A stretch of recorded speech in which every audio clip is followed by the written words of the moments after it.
Cage Minds, Mike Frankel. We're after the Knucklemania 3 press conference. I know y'all saw it streaming live, and you know what happened. I got the 2-division world champion here next to me. How you feeling, sir?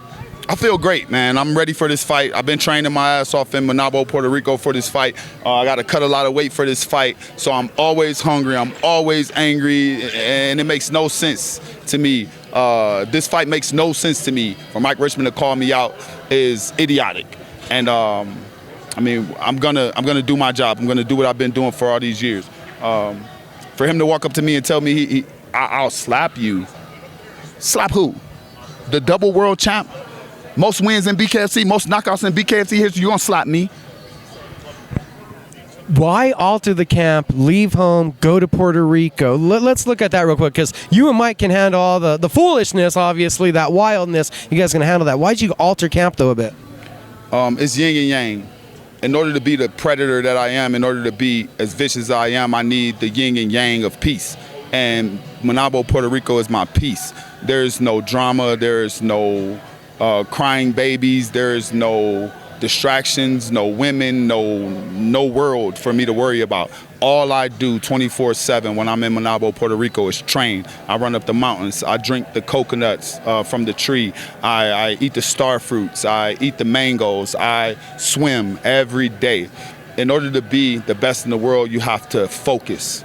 You have to be completely committed to what you're doing. And most importantly, you have to watch your mouth. You never walk up to the double world champ and tell him you're going to slap him. Just like you wouldn't walk up to a lion and tell him you're going to bite him. He who guards his mouth guards his life. This shit is biblical, man. I ain't make it up. You guys have already had this heated background.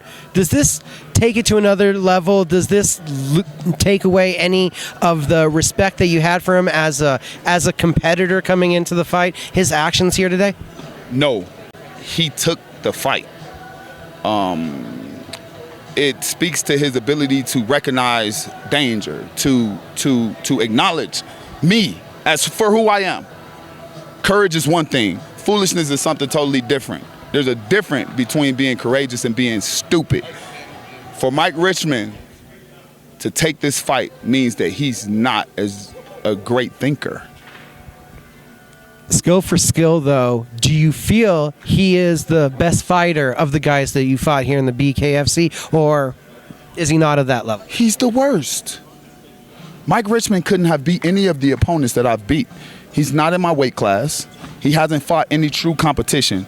Even the fighters that he beat couldn't have beat the fighters that I have beat, the worst of them. Reggie Pena was the first fight that I had in the BKFC. He was a world-class boxer. He fought Deontay Wilder. He would beat the shit out of Mike Richman, and I beat him. I put a hematoma on his face and made the doctor stop it. Josh Dyer was a valor fighter. He's a bare-knuckle fighter. He's a knockout artist. He would have destroyed Mike Richman. Hector Lombard was one of the biggest names that BKFC ever signed. I beat him like a child. He would beat the shit out of Mike Richman. Quentin Henry, a giant from the hills of Louisiana, would have beat the snot out of Mike Richman. You've never shied away from promoting yourself. You have announced your presence in the sport and took the spotlight. You just didn't stand in it. You took it. What gave you that confidence in this sport to go out there and become a 2-division world champion, and to right now, you'd say you're the face of the promotion?